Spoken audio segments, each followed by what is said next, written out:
Asmae, association Sœur Emmanuelle, intervient au Liban depuis maintenant 35 ans et depuis 15 ans nous y avons à Beyrouth un bureau permanent avec une équipe de salariés.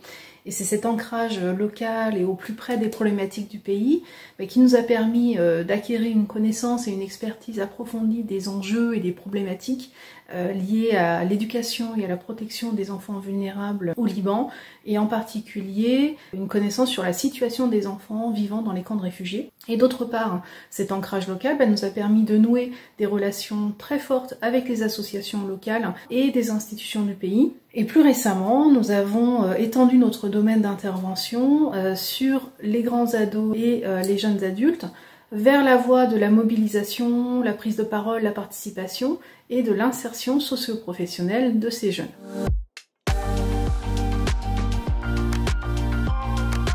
Après l'explosion, nous nous sommes tout de suite assurés de la situation de nos collègues, des partenaires et des familles bénéficiaires.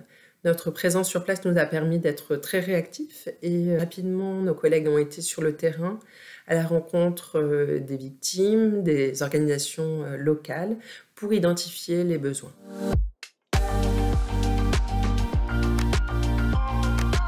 Nous avons eu d'abord un soutien moral très important pour nous de la part de la Fondation Mustella, parce qu'il était à l'image de notre partenariat qui dure depuis maintenant de plus de 10 ans. Nous avons bénéficié très rapidement après l'explosion d'un fonds d'urgence de 20 000 € qui a été alloué par la Fondation Mustella à l'association Asmae. Cette subvention nous a permis de démarrer un projet d'appui psychosocial pour aider les victimes de l'explosion à gérer les troubles post-traumatiques dont ils souffraient.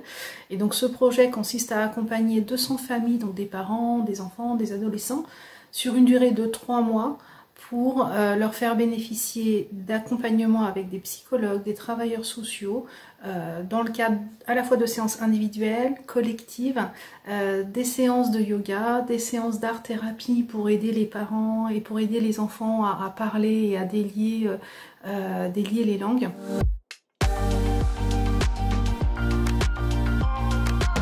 Nos équipes ont obtenu de très bons résultats depuis le début de l'intervention. On observe notamment que les enfants sont plus à même de communiquer sur leurs émotions, sur leurs ressentis. Ils sont moins en retrait, ils interagissent plus facilement avec d'autres enfants, tout comme avec leurs parents. Mais le travail qui reste à faire est considérable. Beaucoup d'enfants ont encore des troubles post-traumatiques, notamment lorsqu'ils entendent des bruits un peu forts, soudains, ce qui les ramène au moment de l'explosion, avec des niveaux de stress particulièrement élevés. Et pour ces enfants, un suivi psychologique sur les prochains mois est donc nécessaire.